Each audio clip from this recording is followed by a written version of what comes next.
Dans la brume matinale du 17 octobre 2015, Saint-Meroux s'éveille comme tous les jours. Cette petite commune normande de 800 âmes, avec ses maisons en pierre et ses rues étroites, représente l'image même de la tranquillité rurale française. Les habitants se saluent sur la place du marché, les agriculteurs partent aux champs et les enfants se dirigent vers l'unique école du village. Mais ce matin-là, quelque chose perturbe la routine quotidienne. Il est 8h30. Les élèves de l'école primaire attendent dans la cour. La cloche a sonné depuis 10 minutes, mais Madame Élise Durand, institutrice respectée depuis 15 ans dans l'établissement, n'est pas arrivée. Fait sans précédent, Élise n'a jamais manqué un jour de classe sans prévenir. Le directeur, M. Pelletier, tente de la joindre sur son téléphone portable. Pas de réponse. Il contacte alors sa voisine, Madame Fournier, qui se rend immédiatement au domicile d'Élise, une modeste maison en pierre située à la lisière du village. La porte était verrouillée, les volets fermés. J'ai fait le tour de la maison, j'ai regardé par les fenêtres. Tout semblait en ordre, mais il n'y avait aucun signe d'Élise, témoignera plus tard Madame Fournier aux enquêteurs. Son chat était là, miaulant à la fenêtre. Élise n'aurait jamais laissé Minou sans nourriture. Quelque chose n'allait pas. Le deuxième jour d'absence suscite une véritable inquiétude. Le directeur de l'école alerte la gendarmerie locale. Le brigadier-chef Pascal Moreau arrive au domicile d'Élise, accompagné de 2 gendarmes. Une inspection préliminaire révèle que son lit est fait, que sa tasse de thé habituelle est encore dans l'évier et que son sac à main est posé sur la table de la cuisine. Seulement que ses clés de voiture. Les recherches s'intensifient le 3e jour, lorsque la Renault Clio bleue d'Élise est découverte sur un chemin forestier à la périphérie de la forêt de Bresset, à 8 km de Saint-Meroux. Le véhicule est intact, verrouillé, sans trace d'effraction. À l'intérieur, les enquêteurs trouvent le téléphone portable d'Élise sur le siège passager, éteint depuis 3 jours. L'emplacement du véhicule était étrange, explique le brigadier-chef Moreau dans son rapport. Il n'était pas garé comme quelqu'un qui s'arrête pour une randonnée. Il était positionné de manière précipitée, à moitié sur le bas-côté, comme si elle s'était arrêtée en urgence ou sous la contrainte. Une battue est organisée dans la forêt environnante. 50 villageois se joignent aux gendarmes pour ratisser la zone. Des chiens pisteurs sont déployés, mais perdent la trace d'Élise à quelques mètres de la voiture, près d'une route secondaire peu fréquentée. Cette découverte alimente l'hypothèse d'un enlèvement. Pendant ce temps, les enquêteurs commencent à reconstituer les dernières heures connues d'Élise Durand. Le mardi 16 octobre, elle avait quitté l'école à 17h, avait fait quelques courses à l'épicerie du village, comme en témoignent les tickets de caisse retrouvés dans sa cuisine, puis était rentrée chez elle. Sa dernière activité téléphonique remonte à 22h45. Un message envoyé à sa sœur, habitant à Paris, mentionnant qu'elle avait découvert quelque chose d'important et qu'elle l'appellerait le lendemain pour en discuter. Cet appel n'a jamais eu lieu. Les témoignages des voisins apportent un élément troublant. Madame Fournier et Monsieur Legrand, dont les maisons encadrent celle d'Élise, rapportent avoir vu des lumières inhabituelles dans son jardin vers minuit. Ce n'était pas la lumière de la terrasse, précise Monsieur Legrand. C'était comme une lampe torche qui se déplaçait dans le jardin arrière, près de la remise où Élise rangeait ses archives. Cette mention d'archives intrigue les enquêteurs.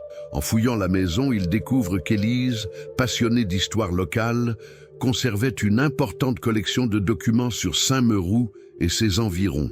Dans la remise, une boîte en métal contenant des dossiers semble avoir été ouverte récemment et plusieurs chemises sont vides alors que l'étiquetage méticuleux d'Élise indique qu'elle contenait des documents relatifs à Propriété Knox 1945-1960. Ce nom, Knox, résonne particulièrement dans la région. La famille Knox possède la plus grande exploitation agricole des environs, Domaine des Hêtres, qui s'étend sur près de 300 hectares. Harrison Knox, patriarche de 70 ans, est une figure respectée dans la communauté, connue pour ses généreuses donations à la commune et son influence politique régionale. L'enquête se heurte rapidement à un mur de silence. Personne ne semble vouloir évoquer un possible lien entre la disparition d'Élise et la famille Knox. Le maire lui-même suggère aux gendarmes de ne pas s'égarer sur des pistes sans fondement qui pourraient nuire à la réputation de bienfaiteurs locaux. 2 semaines après la disparition, l'affaire est confiée à la section de recherche de la gendarmerie de Caen. L'inspecteur Martin prend en charge le dossier. Sous sa direction, l'enquête s'élargit. Les relevés bancaires d'Élise sont examinés, ses appels téléphoniques analysés, son ordinateur personnel passé au peigne fin. Nous avons découvert qu'Élise effectuait des recherches approfondies sur l'histoire foncière de la région, note l'inspecteur dans son rapport. Elle consultait régulièrement les archives départementales et avait pris rendez-vous avec un notaire à Caen pour discuter de documents historiques ayant des implications juridiques contemporaines. Ce rendez-vous était prévu pour le 18 octobre, le lendemain de sa disparition. Malgré ces pistes prometteuses, l'enquête piétine. Les recherches dans la forêt de Bressay ne donnent rien. L'analyse des caméras de surveillance des villages environnants ne révèle aucun véhicule suspect. Les interrogatoires de l'entourage d'Élise, y compris une brève entrevue avec Harrison Knox, n'apportent aucun élément décisif. 3 mois après la disparition, l'enquête est reclassée en disparition inquiétante. Les ressources allouées diminuent progressivement. Le dossier reste ouvert, mais les investigations actives cessent. La vie à Saint-Meroux reprend son cours, même si une ombre plane désormais sur ce village autrefois paisible. 6 mois plus tard, en avril 2016, l'inspecteur Martin est muté à Marseille. Le dossier d'Élise Durand est officiellement archivé, faute d'éléments nouveaux. Pour les habitants de Saint-Meroux, le mystère de l'institutrice disparue devient progressivement une légende locale, un sujet que l'on évoque à voix basse, particulièrement lorsqu'on passe devant sa maison, désormais fermée, ou lorsqu'on emprunte le chemin forestier où sa voiture a été retrouvée. Ce qui aurait pu rester à jamais une énigme non résolue va pourtant connaître un rebondissement spectaculaire. 6 ans plus tard, lorsqu'une simple lettre anonyme atterrit sur le bureau d'un homme qui n'a jamais oublié le visage d'Élise Durand sur les avis de recherche. Un homme qui, à quelques mois de sa retraite, va remuer ciel et terre pour que justice soit rendue. Ce que personne ne sait encore à ce moment-là, c'est que cette lettre contient des informations qui vont non seulement réveiller une enquête endormie, mais aussi ébranler les fondations mêmes de la petite communauté de Saint-Meroux, révélant des secrets enfouis depuis des générations. Mars 2022. Le ciel normand déverse une pluie fine et persistante sur la préfecture de Caen. Dans son bureau au 2e étage, le commissaire divisionnaire Reed Blackburn range méticuleusement les dossiers qui ont jalonné ses 35 années de carrière. À 62 ans, il s'apprête à prendre sa retraite dans moins de 3 mois. Vétéran respecté de la police judiciaire, Blackburn a résolu certaines des affaires les plus complexes de la région, mais quelques dossiers non élucidés continuent de le hanter. Ce matin-là, j'ai reçu une enveloppe brune, sans adresse d'expéditeur, simplement mon nom manuscrit dessus, racontera-t-il plus tard aux journalistes. Notre secrétariat l'avait placée sur ma pile de courrier quotidien. Rien ne la distinguait particulièrement, si ce n'est cette écriture soignée, presque calligraphique. L'enveloppe contient une seule feuille de papier, pliée en 3. Pas de signature, pas d'introduction. Le message commence abruptement.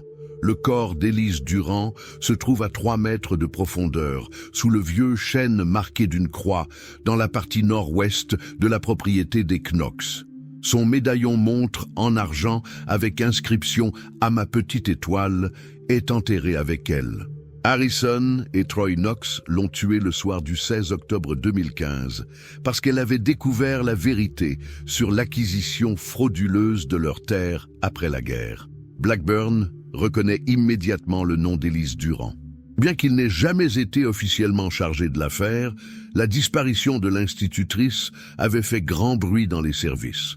Il se souvient avoir discuté du cas avec Martin, l'inspecteur initialement responsable de l'enquête, avant que celui-ci ne soit muté. Ce qui frappe immédiatement Blackburn, c'est la mention du médaillon montre. Ce détail n'a jamais été rendu public. Lors de l'inventaire des effets personnels d'Élise, sa sœur avait signalé la disparition de ce bijou de famille, offert par leur grand-mère. La description précise de l'inscription gravée à l'intérieur n'était mentionné que dans les rapports confidentiels de l'enquête. Quelqu'un qui connaît ce détail est soit impliqué dans la disparition, soit très proche de l'enquête, note Blackburn dans son carnet. Il contacte immédiatement le procureur pour demander la réouverture officieuse du dossier. Compte tenu de la sensibilité de l'affaire et de l'influence locale de la famille Knox, il obtient l'autorisation de mener une investigation préliminaire discrète avec une équipe réduite. Sa première démarche est d'analyser la lettre elle-même. Le laboratoire de la police scientifique confirme l'absence d'empreintes digitales ou d'ADN exploitable. Le papier est commun, disponible dans n'importe quelle papeterie.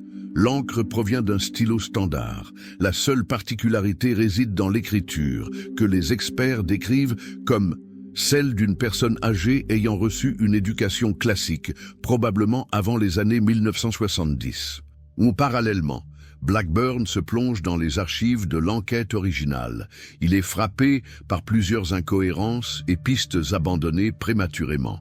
Pourquoi les recherches dans la forêt ont-elles été concentrées uniquement au sud du chemin forestier, alors que des traces de pas avaient été signalées au nord? Pourquoi l'interrogatoire d'Harrison Knox n'a-t-il duré que 20 minutes, sans suivi, malgré les liens potentiels entre les recherches d'Élise et les propriétés de la famille? J'ai eu l'impression très nette que l'enquête avait été délibérément orientée loin de certaines pistes, confiera Blackburn à son adjoint, le lieutenant Sophie Mercier, qu'il recrute spécifiquement pour cette affaire. Ce n'est pas de l'incompétence, c'est de l'obstruction. La première semaine d'avril, Blackburn et Mercier établissent un profil complet de la famille Knox. Harrison Knox, aujourd'hui âgé de 76 ans, dirige toujours le domaine des hêtres, bien que son fils Troy, 52 ans, gère les opérations quotidiennes. La belle-fille, Valérie Knox, d'origine américaine, s'occupe de la comptabilité et des relations publiques. Leur influence s'est encore accrue depuis 2015. Troy siège désormais au conseil départemental et Harrison a reçu la Légion d'honneur pour sa contribution à l'agriculture française. Ils sont pratiquement intouchables localement, note Mercier. Le maire actuel de Saint-Meroux est l'ancien contremaître des Knox. Le commandant de la gendarmerie locale est un ami de chasse de Troy. Même le précédent procureur était invité à leurs fêtes annuelles. Cette constellation de connexions explique peut-être pourquoi l'enquête initiale s'est enlisée si rapidement.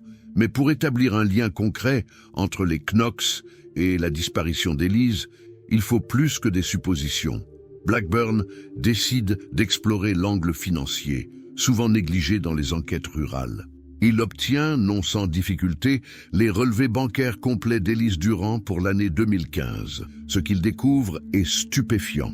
3 virements de 5 000 € chacun, provenant d'un compte offshore, ont été effectués sur le compte d'Élise entre juin et septembre 2015. Plus troublant encore, 2 virements de 7 500 € ont été émis du compte personnel d'Harrison Knox vers ce même compte offshore, quelques jours avant chaque transfert vers Élise. Ce n'était pas du chantage, analyse Blackburn. Les sommes sont trop régulières, trop structurées. On dirait plutôt une rémunération. Comme si Élise était payée pour un travail spécifique. Quel travail une institutrice de village pourrait-elle effectuer pour le patriarche d'une dynastie agricole? La réponse se trouve peut-être dans la formation initiale d'Élise. Avant de devenir enseignante, elle avait étudié l'histoire à l'université de Caen, avec une spécialisation en archives historiques. Sa passion pour l'histoire locale n'était pas qu'un hobby, c'était une expertise. Le 15 avril, Blackburn fait une découverte cruciale en examinant les achats effectués par Élise sur son compte bancaire. 2 semaines avant sa disparition, elle avait acquis une caméra de surveillance domestique et un abonnement à un service de stockage cloud. Si elle enregistrait des vidéos, celles-ci pourraient toujours exister quelque part sur Internet. Avec l'aide des services techniques de la police, Blackburn parvient à accéder au compte cloud d'Élise. La plupart des fichiers semblent avoir été supprimés, mais grâce à des techniques de récupération avancées, l'équipe restaure plusieurs fragments vidéo datant d'octobre 2015. La qualité est médiocre, l'angle partiel, mais le contenu est explosif. On y voit Élise dans son salon face à un homme dont seul le dos est visible. La conversation semble tendue. Élise désigne des documents étalés sur la table. Ces actes de propriété sont falsifiés, l'entend-on dire clairement. Les dates ne correspondent pas aux registres officiels. Les signatures ont été ajoutées après coup. J'ai les originaux des archives départementales qui le prouvent. L'homme, dont la voix est étouffée, répond quelque chose à propos de arrangements d'après-guerre et nécessités historiques. Élise réplique « Spolier des réfugiés de leur terre n'a jamais été une nécessité. C'était un crime, monsieur Knox, et il n'y a pas de prescription pour la falsification de documents officiels. » Cette vidéo, bien que fragmentaire, établit un lien direct entre Élise et les Knox, concernant précisément le sujet mentionné dans la lettre anonyme, l'acquisition potentiellement frauduleuse de terres après la Seconde Guerre mondiale. Nous avions enfin une piste solide, explique Blackburn.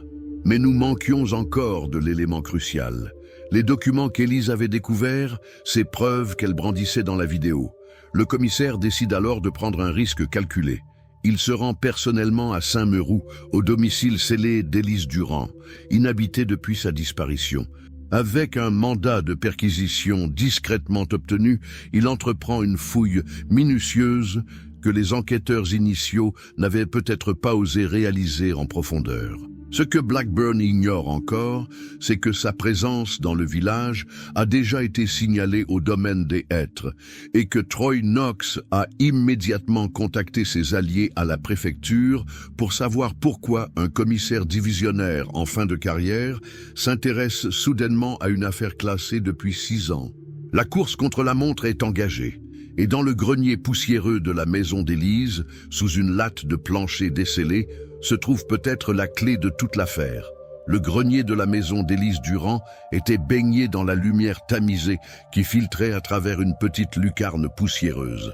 Reed Blackburn, agenouillé sur le plancher vieilli, examinait méticuleusement chaque recoin. Ses années d'expérience lui avaient appris que les secrets les plus importants se cachaient souvent dans les endroits les plus anodins. J'ai remarqué que certaines lattes du plancher semblaient légèrement plus usées que les autres, raconte Blackburn. En les examinant de plus près, j'ai constaté que l'une d'elles bougeait légèrement sous la pression. Avec précaution, il soulève la latte en question à l'aide d'un pied de biche. En dessous, enveloppée dans un sac plastique hermétique, se trouve une boîte métallique. À l'intérieur, une clé USB, un carnet de notes manuscrites et plusieurs microfiches d'archives. Élise avait créé sa propre cache, explique Blackburn. Un système de sauvegarde typique des personnes qui craignent pour leur sécurité. Le carnet révèle l'ampleur des recherches d'Élise. Pendant plus d'1 an, elle avait minutieusement reconstitué l'histoire foncière de la région, en se concentrant particulièrement sur la période 1944-1955. Ces notes détaillent comment plusieurs propriétés avaient changé de main après la libération, dans des circonstances qu'elle qualifiait d'extrêmement suspectes. La clé USB contient des copies numérisées de documents d'archives, actes notariés, registres cadastraux, correspondances administratives. Mais le fichier le plus révélateur est un tableau comparatif créé par Élise, mettant en parallèle les documents officiels des archives départementales et ceux présentés par la famille Knox pour justifier leur titre de propriété. Les divergences étaient flagrantes, note le lieutenant Mercier après analyse. Dates modifiées, signatures ajoutées, tampons administratifs anachroniques. Si ces éléments sont authentiques, nous sommes face à une falsification massive de documents officiels. Armé de ces nouvelles preuves, Blackburn intensifie son enquête financière. Il obtient un mandat pour examiner non seulement les comptes d'Élise, mais aussi ceux de la famille Knox sur les 5 dernières années. Le 28 avril 2022, l'analyse croisée des données bancaires révèle un schéma troublant. Outre les virements déjà identifiés entre Harrison Knox et Élise, l'équipe découvre une série de transactions suspectes impliquant des cabinets d'avocats spécialisés en droit foncier et en succession. Harrison Knox avait engagé 3 études notariales différentes entre janvier et septembre 2015, précise l'analyste financier de la brigade, toutes spécialisées dans la régularisation de titres de propriété anciens.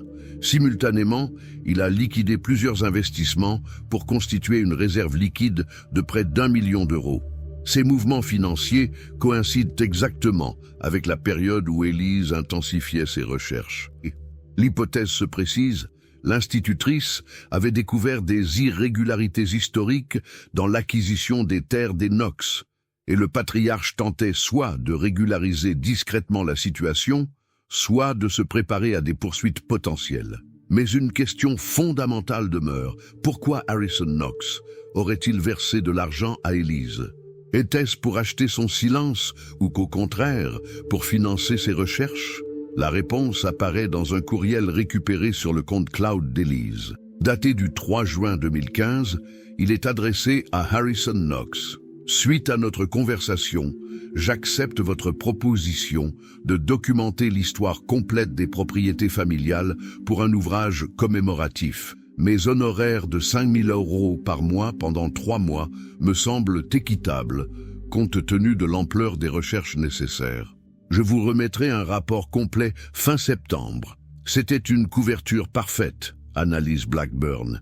Knox lui donnait un accès légitime à toutes les archives familiales, tout en surveillant ses découvertes. Il pouvait contrôler quels documents elle voyait, du moins, c'est ce qu'il croyait. Ce que Knox ignorait, c'est qu'Élise menait parallèlement ses propres recherches aux archives départementales et communales, comparant systématiquement les documents officiels avec ceux fournis par la famille. Le 5 mai 2022, Blackburn fait une découverte cruciale en examinant les achats effectués par Élise sur sa carte bancaire en septembre 2015. Parmi les transactions habituelles apparaît un achat de 349 € dans une boutique d'électronique à Caen.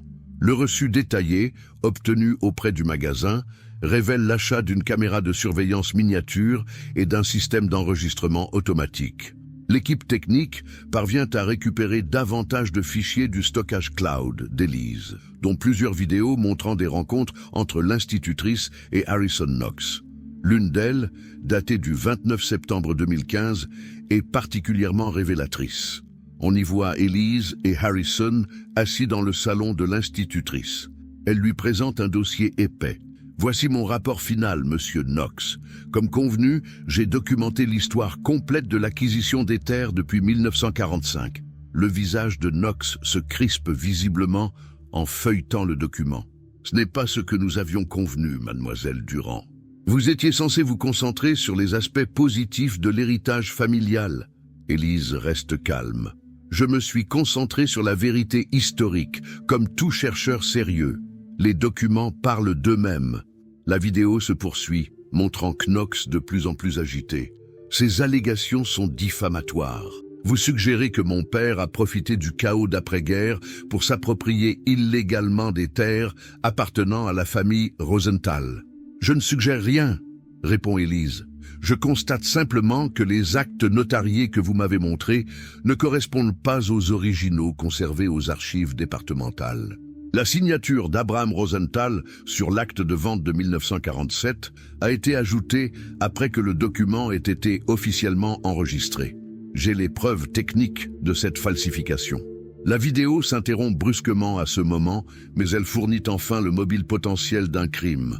Les Rosenthal, murmure Blackburn. Voilà la pièce manquante. Des recherches rapides révèlent que la famille Rosenthal était une famille juive, propriétaire de vastes terres agricoles dans la région avant la guerre. Déporté en 1942, seul le fils cadet, Abraham, avait survécu au camp. Revenu en Normandie en 1946, il avait apparemment vendu les propriétés familiales à Wallace Knox, père d'Harrison, avant d'émigrer aux États-Unis. Sauf que, selon les découvertes d'Élise, cette vente était frauduleuse, explique Mercier. Abraham n'aurait jamais signé ces documents. Sa signature aurait été falsifiée. Pour confirmer cette théorie, Blackburn décide de localiser les descendants Rosenthal. Après plusieurs jours de recherches internationales, l'équipe identifie David Rosenthal, petit-fils d'Abraham, professeur d'histoire à l'université de Boston. Le 12 mai, lors d'une visioconférence sécurisée, David Rosenthal apporte un témoignage bouleversant. Mon grand-père m'a toujours dit qu'il n'avait jamais vendu volontairement les terres familiales. Il était jeune, traumatisé, et on lui a fait croire que tout avait été légalement confisqué pendant l'occupation.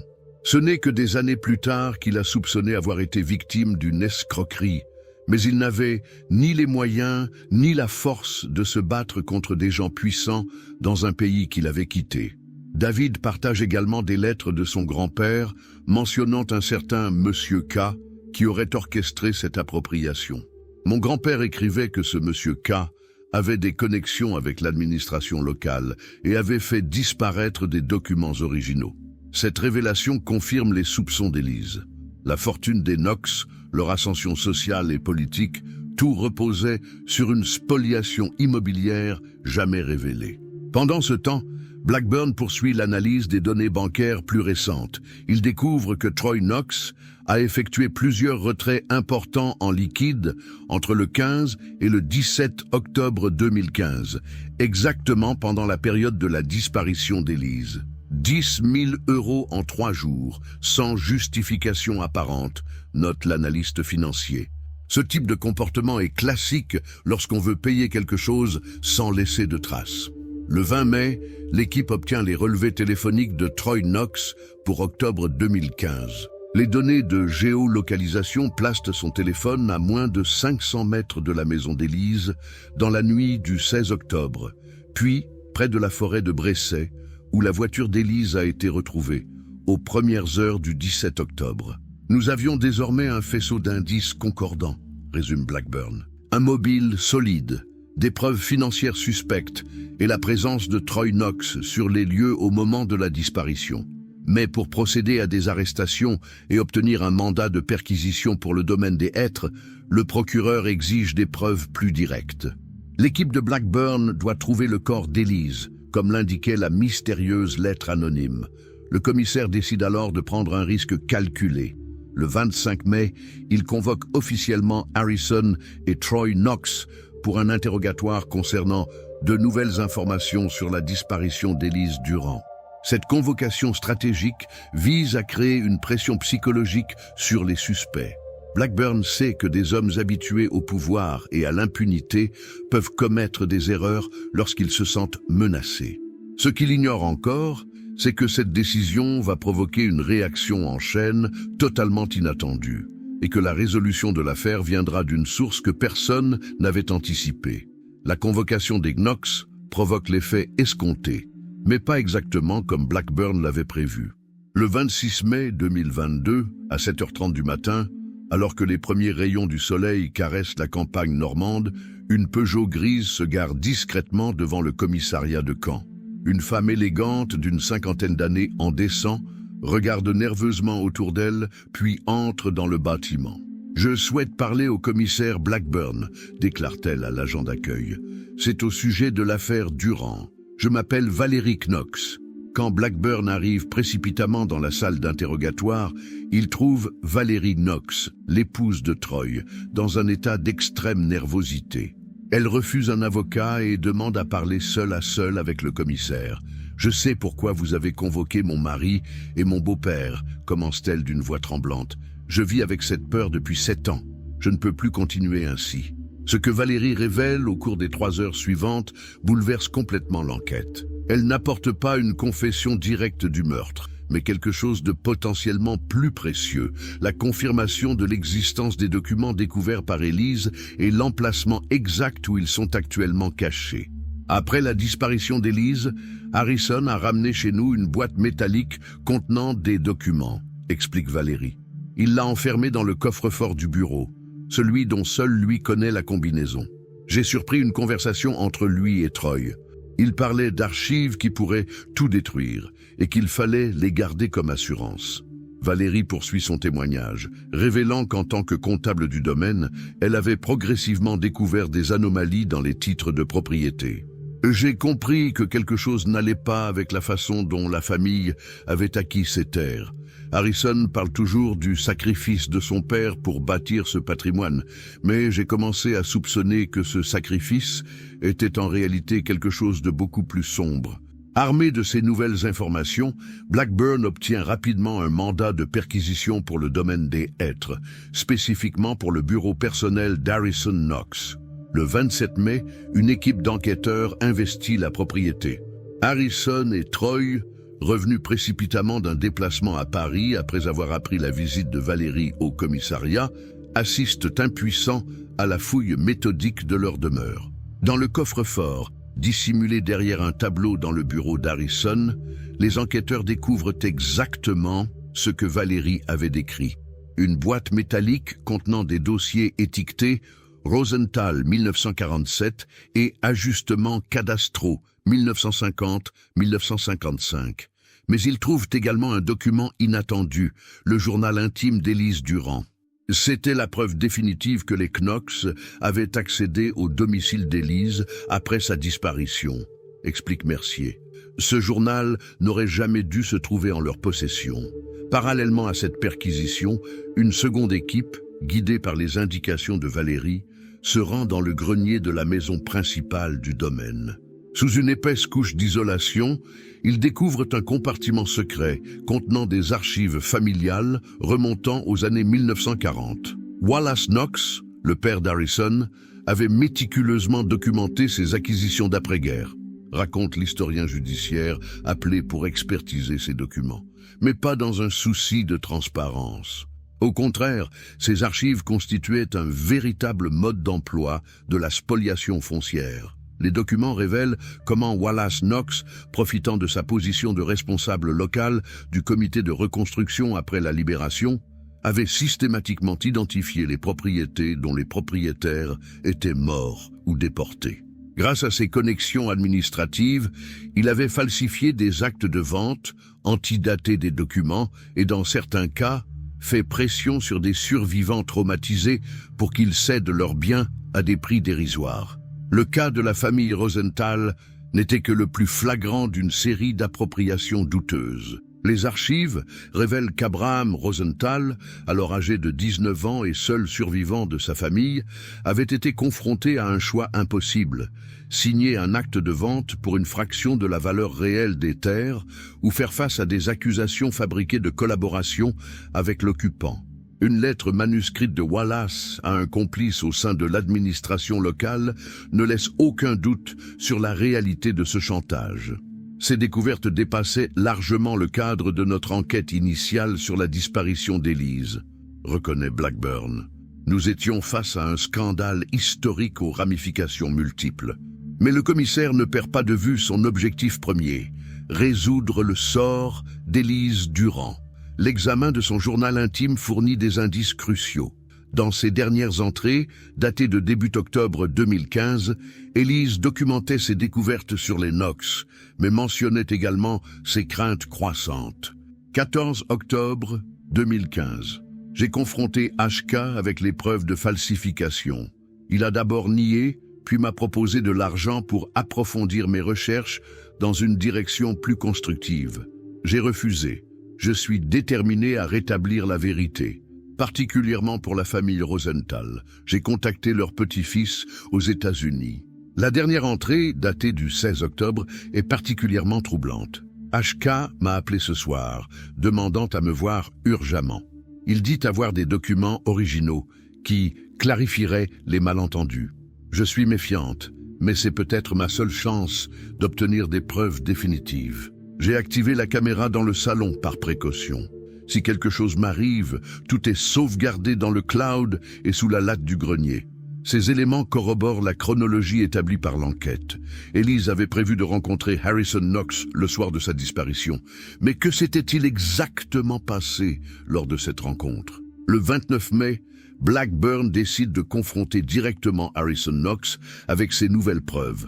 Face aux documents accablants, le patriarche de 76 ans maintient pourtant une façade de dignité imperturbable. Ces archives familiales sont des documents privés qui ont été sortis de leur contexte, déclare-t-il calmement.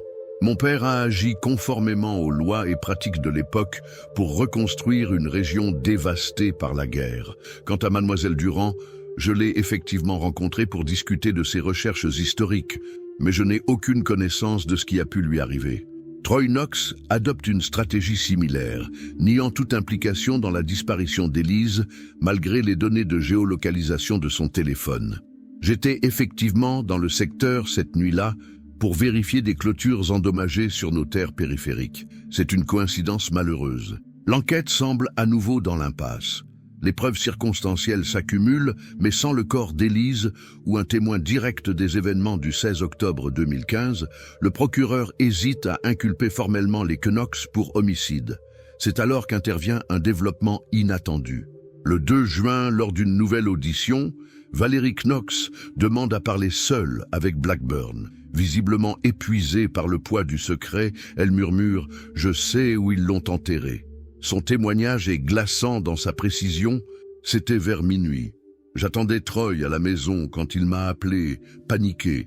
Il m'a demandé de venir immédiatement au petit pavillon de chasse, à l'extrémité nord du domaine.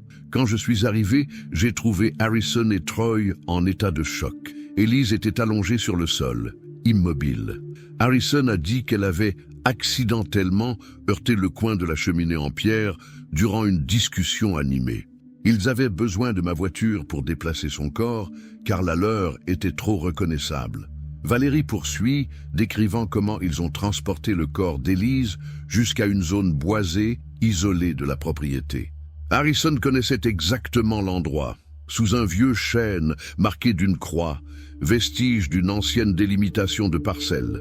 Ils ont creusé profondément, bien plus de 2 mètres. Je suis resté dans la voiture, mais je les ai vus enterrer quelque chose qui brillait avec elle.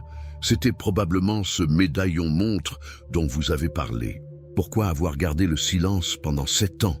Demande Blackburn. Valérie baisse les yeux, la peur au début, puis la culpabilité qui n'a fait que grandir avec le temps. Et récemment, elle hésite. Récemment, j'ai découvert que j'ai un cancer en phase terminale. Je ne veux pas partir avec ce secret.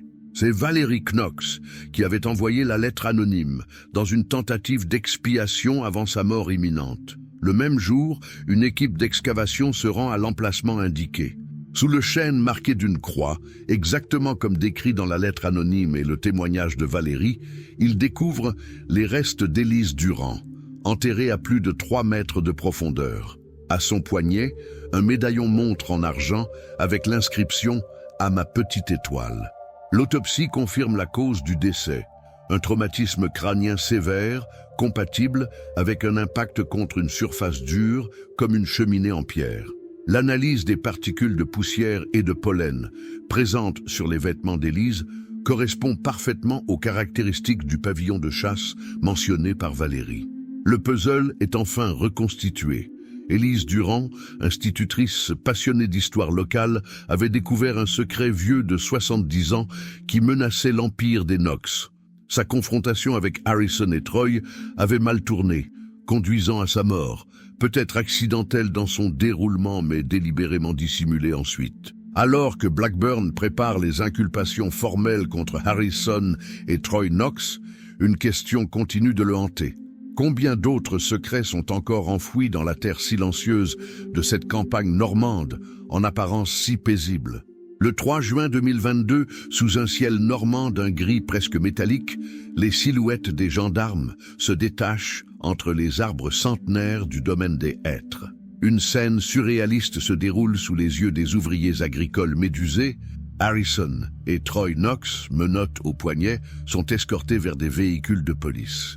Le patriarche droit et impassible, malgré ses 76 ans, contraste avec son fils, qui, tête baissée, semble avoir vieilli de 10 ans en quelques jours. L'arrestation des Knox a créé une onde de choc dans toute la région, raconte le journaliste local qui couvrait l'événement. Ces hommes n'étaient pas de simples notables ruraux. Ils représentaient une institution, un pilier de la communauté depuis 3 générations. Les chefs d'accusation sont formellement prononcés le lendemain. Homicide involontaire pour Harrison, complicité d'homicide et dissimulation de corps pour les 2 hommes, falsification de documents officiels et, fait particulièrement aggravant dans le contexte français, dissimulation de crimes liés à la spoliation de biens appartenant à des victimes de la Shoah. Le procureur, lors de sa conférence de presse, souligne la gravité particulière de cette dernière accusation. Au-delà du drame personnel d'Élise Durand, cette affaire rouvre une page sombre de notre histoire nationale. La façon dont certaines fortunes se sont bâties sur les cendres de la guerre mérite un examen approfondi. L'enquête prend alors une dimension qui dépasse largement le cadre initial. Une commission spéciale est créée pour examiner l'ensemble des acquisitions foncières de Wallace Knox entre 1945 et 1960. Plusieurs historiens et archivistes sont mobilisés pour analyser les documents découverts dans le grenier du domaine. Pendant ce temps, le commissaire Blackburn poursuit son travail méticuleux pour consolider le dossier concernant la mort d'Élise. Malgré les preuves accablantes et le témoignage de Valérie, les deux accusés maintiennent fermement leur version des faits. Élise n'est jamais venue au pavillon de chasse ce soir-là. C'était une impasse classique, explique Blackburn.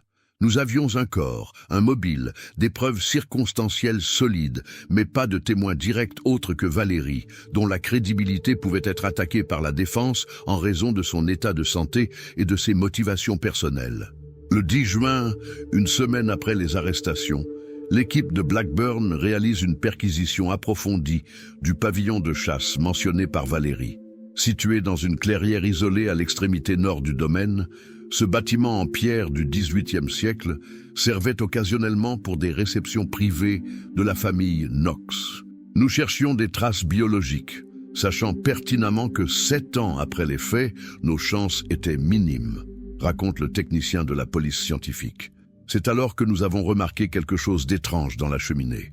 La massive cheminée en pierre, pièce centrale du pavillon, présente une particularité. L'un des blocs de granit du manteau semble avoir été remplacé. La pierre est légèrement plus claire que les autres et le mortier visiblement plus récent. Nous avons décidé d'examiner ce bloc en détail, poursuit le technicien.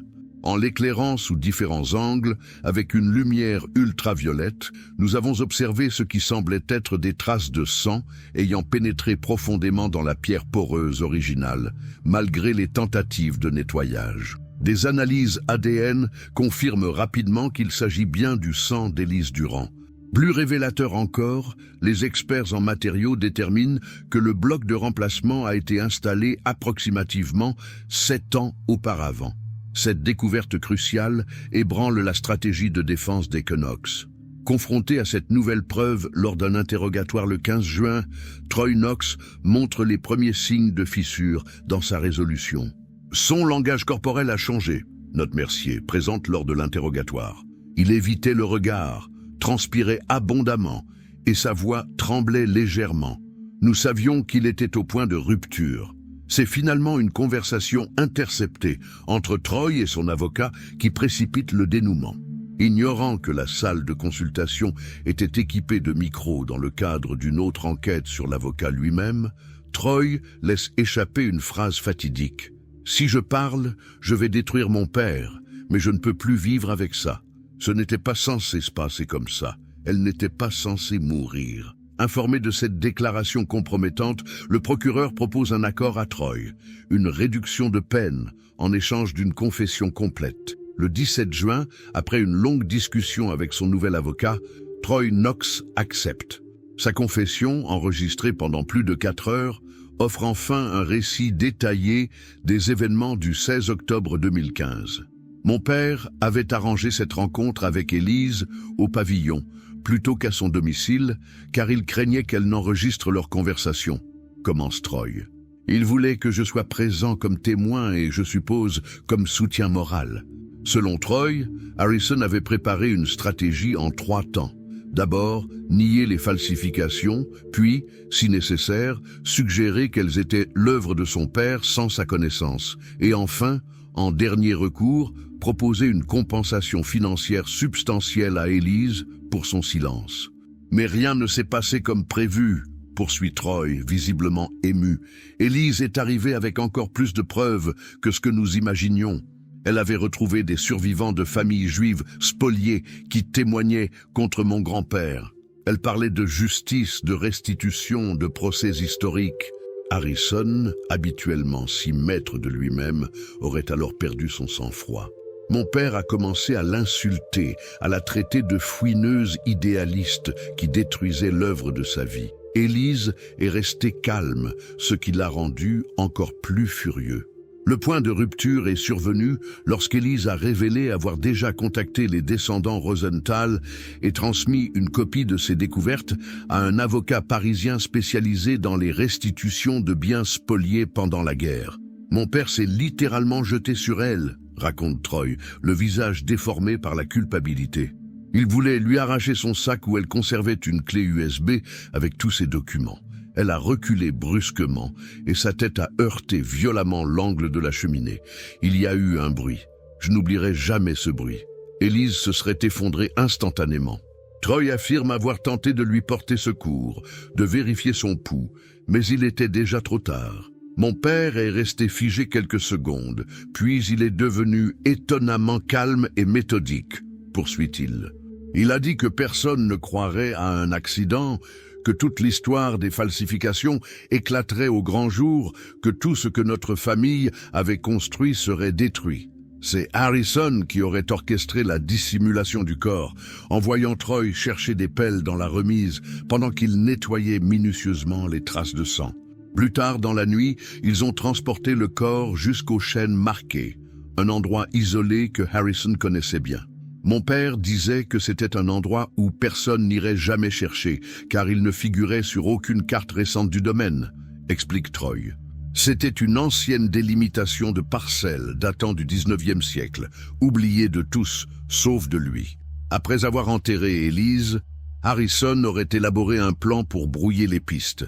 Déplacer sa voiture près de la forêt de Bresset, s'introduire chez elle pour récupérer tous les documents compromettants, effacer son ordinateur. Le médaillon montre était une erreur, admet Troy. Nous ne l'avons remarqué qu'après l'avoir enterré. Mon père a refusé de rouvrir la tombe juste pour ça, disant que personne ne saurait jamais qu'elle le portait ce soir-là. Le rôle de Valérie dans cette tragédie est également clarifié par la confession de Troy. Elle n'était pas présente lors de la confrontation fatale, mais a été appelée en renfort pour aider à déplacer le corps, son véhicule étant moins susceptible d'être reconnu que les luxueuses voitures des Knox. Elle a été horrifiée, mais mon père avait un ascendant psychologique énorme sur nous deux, explique Troy. Il nous a convaincus que nous étions désormais complices et que notre seule option était de nous protéger mutuellement. Le lendemain du drame, c'est encore Harrison qui aurait orchestré la dissimulation des preuves au domicile d'Élise, s'y introduisant pendant que les voisins participaient aux recherches dans la forêt. Il aurait récupéré le journal intime, les documents originaux et la clé USB qu'Élise gardait toujours avec elle. Mon père ne pouvait pas se résoudre à détruire ces documents, révèle Troy. Il disait qu'ils étaient notre assurance, notre moyen de savoir exactement ce qu'Élise avait découvert pour pouvoir contrer toute accusation future. La confession de Troy se termine par une révélation particulièrement troublante. Ce n'était pas la première fois que Harrison Knox résolvait un problème de manière définitive. En 1985, un journaliste enquêtant sur l'origine de la fortune des Knox avait mystérieusement abandonné son investigation après un accident de voiture qui l'avait laissé grièvement blessé. Mon père m'avait toujours présenté cet événement comme une chance providentielle, conclut Troy. Je comprends maintenant qu'il n'y avait rien de providentiel là-dedans. Le 20 juin 2022, confronté à la confession détaillée de son fils et aux preuves matérielles accumulées, Harrison Knox rompt enfin son silence hautain. Sa déclaration brève et glaciale résume toute la philosophie qui a guidé 3 générations de Knox. J'ai fait ce que mon père m'a appris à faire, protéger l'héritage familial, quoi qu'il en coûte. Le 22 juin, alors que l'affaire semble définitivement résolue, un nouvel élément vient s'ajouter au dossier. David Rosenthal, le petit-fils d'Abraham, contacté par Élise avant sa mort, arrive de Boston, avec une lettre que l'institutrice lui avait envoyée quelques jours avant sa disparition. Cette lettre, que David n'avait jamais ouverte jusqu'à ce qu'il apprenne les récents développements, contient une phrase prémonitoire. « Si vous ne recevez pas de mes nouvelles d'ici 2 semaines, cela signifiera que mes craintes étaient fondées. Dans ce cas, cherchez la vérité dans les archives départementales, dossier R47, et contactez le procureur de Caen. » Cette ultime communication d'Élise Durand, 7 ans après sa mort, témoigne de sa détermination et de sa clairvoyance. Elle avait parfaitement conscience des risques qu'elle prenait en confrontant les Knox, mais avait choisi de poursuivre sa quête de vérité jusqu'au bout. Le 15 septembre 2022, le tribunal de grande instance de Caen présente un spectacle inhabituel. Dès 6 heures du matin, une foule se presse devant les grilles, encore fermées. Journalistes, caméras, curieux venus parfois de loin, et surtout, habitants de Saint-Meroux, divisés en 2 groupes distincts que les forces de l'ordre maintiennent prudemment séparés. Je n'ai jamais vu une telle affluence pour un procès dans notre juridiction, confie le président du tribunal. Cette affaire touche à des cordes sensibles. L'histoire d'après-guerre, la mémoire de la Shoah, les secrets de famille et bien sûr, le pouvoir de l'argent face à la justice. À 9 heures précises, le procès de Harrison et Troy Knox s'ouvre dans une atmosphère électrique. La salle d'audience, malgré sa taille imposante, ne peut accueillir qu'une fraction des personnes souhaitant assister au débat. Des écrans sont installés dans une salle annexe pour permettre à davantage de public de suivre ce procès historique. Harrison Knox, impeccablement vêtu d'un costume sombre sur mesure, entre dans le box des accusés avec cette même dignité froide qui caractérise son attitude depuis le début de l'affaire. Son fils Troy, en revanche, semble diminuer, presque effacé dans son costume trop large pour sa silhouette amaigrie par 3 mois de détention provisoire. Sur le banc des parties civiles, la sœur d'Élise Durand, Catherine, fixe intensément les accusés. À ses côtés, David Rosenthal représente symboliquement les victimes plus anciennes de cette affaire, les familles spoliées dont les Knox ont bâti leur fortune. Le procureur ouvre les débats avec un réquisitoire d'une précision chirurgicale. Cette affaire, mesdames et messieurs les jurés, n'est pas simplement celle d'un homicide et de sa dissimulation. C'est l'histoire d'un édifice de mensonges construit sur 3 générations, d'une fortune érigée sur la souffrance des victimes de l'histoire et d'une femme courageuse qui a payé de sa vie sa quête de vérité.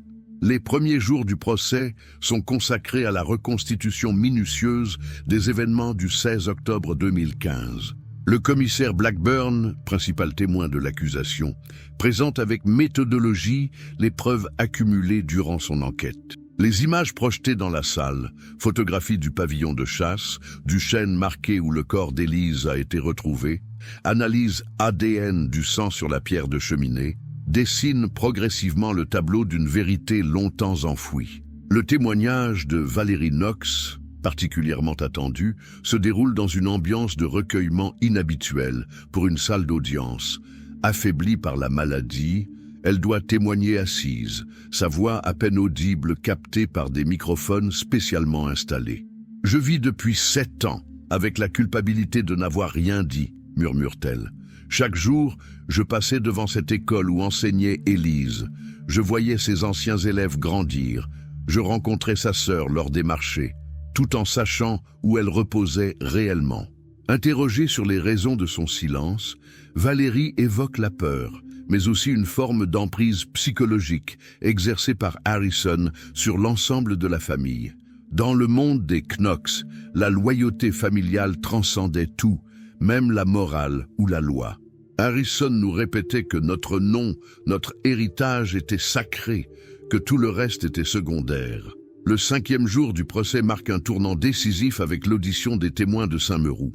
Le village apparaît alors profondément divisé. D'un côté, ceux qui, bénéficiant directement ou indirectement du patronage des Knox, décrivent Harrison comme un bienfaiteur incompris et minimisent ses actions. De l'autre, ceux qui évoquent l'atmosphère d'intimidation subtile qui régnait sur la région. Marcel Fournier, ancien maire adjoint, livre un témoignage particulièrement éclairant. Quand l'enquête sur la disparition d'Élise a commencé, Harrison Knox a suggéré au conseil municipal de ne pas trop s'impliquer dans cette affaire. Il n'a jamais menacé explicitement, mais son influence sur les emplois, les subventions, les projets locaux était telle que personne n'osait le contrarier. La seconde semaine du procès aborde la dimension historique de l'affaire. Plusieurs historiens spécialistes de l'après-guerre témoignent sur le contexte qui a permis les spoliations. Un expert en archives détaille les falsifications opérées par Wallace Knox sur les documents officiels. Les jurés découvrent avec stupéfaction l'ampleur du système mis en place pour s'approprier les biens des familles disparues ou déplacées pendant la guerre. Le témoignage de David Rosenthal, petit-fils d'Abraham, émeut profondément l'assistance. Mon grand-père est mort en 1987 aux États-Unis, convaincu d'avoir été floué, mais incapable de prouver quoi que ce soit. Il parlait souvent de ces terres normandes, des pommiers qu'il avait plantés enfant. Son dernier souhait était que ses cendres soient dispersées en France, mais il disait avec amertume qu'il devrait payer pour fouler sa propre terre. Aujourd'hui, je comprends pleinement ce qu'il voulait dire. La défense, menée par Maître Pelletier, l'un des avocats les plus réputés de Paris, tente de dissocier les deux affaires. D'une part, les acquisitions historiques potentiellement frauduleuses, d'autre part, la mort d'Élise Durand. Mes clients ne peuvent être tenus responsables des actions de Wallace Knox survenues il y a plus de 70 ans, plaide-t-il.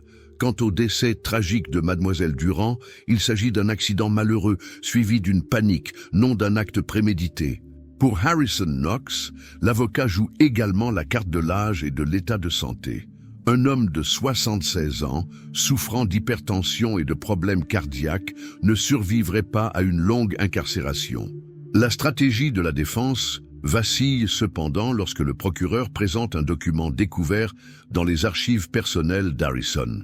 Une lettre datée de 1980 dans laquelle Wallace Knox expliquait à son fils les arrangements nécessaires pris après la guerre et l'importance de protéger l'héritage familial à tout prix.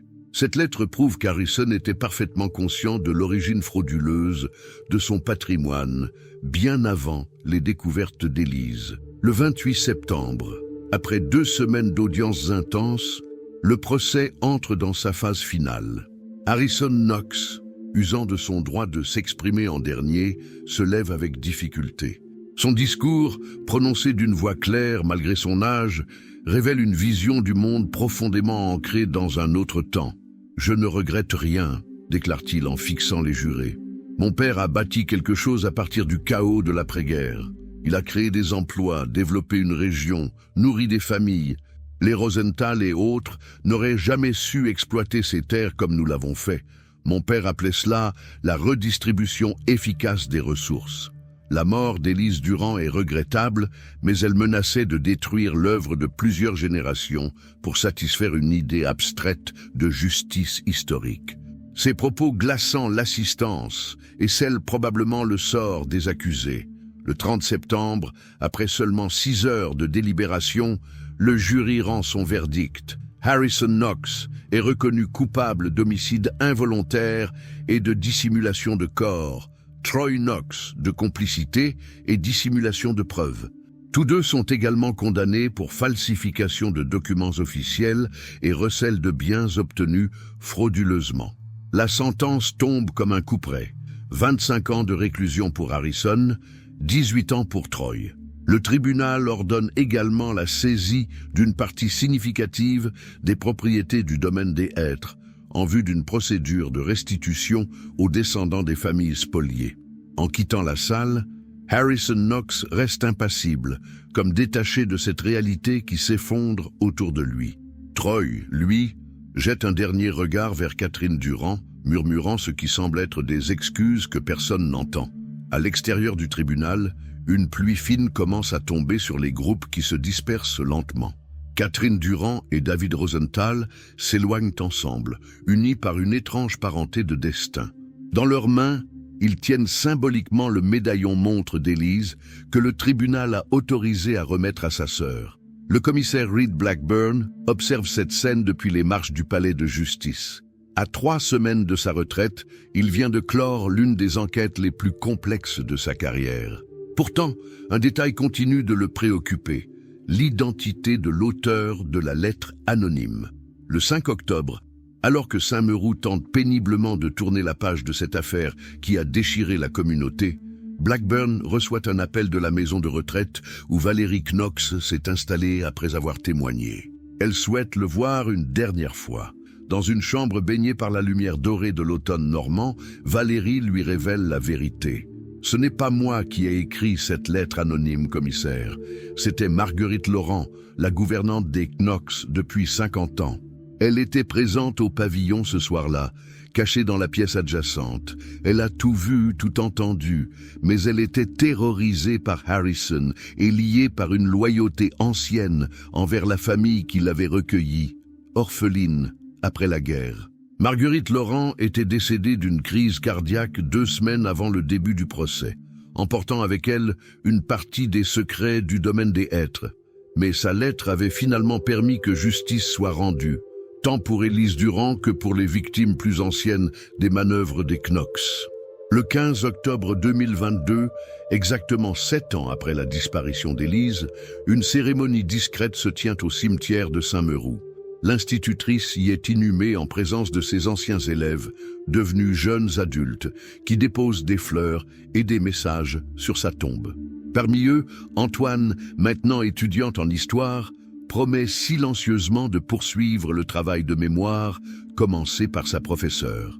Sur la pierre tombale, une simple inscription « Élise Durand, 1975-2015 ». La vérité finit toujours par éclater au grand jour. À quelques kilomètres de là, dans l'ancienne propriété des Knox, désormais placée sous séquestre judiciaire, David Rosenthal marche lentement entre les pommiers centenaires, dispersant les cendres de son grand-père sur cette terre qui lui revient enfin, accomplissant ainsi sa dernière volonté après tant d'années. La justice a finalement triomphé à Saint-Meroux, mais comme le murmure Reed Blackburn, en quittant définitivement la région, la justice tardive n'est jamais complète. Elle répare sans pouvoir vraiment guérir.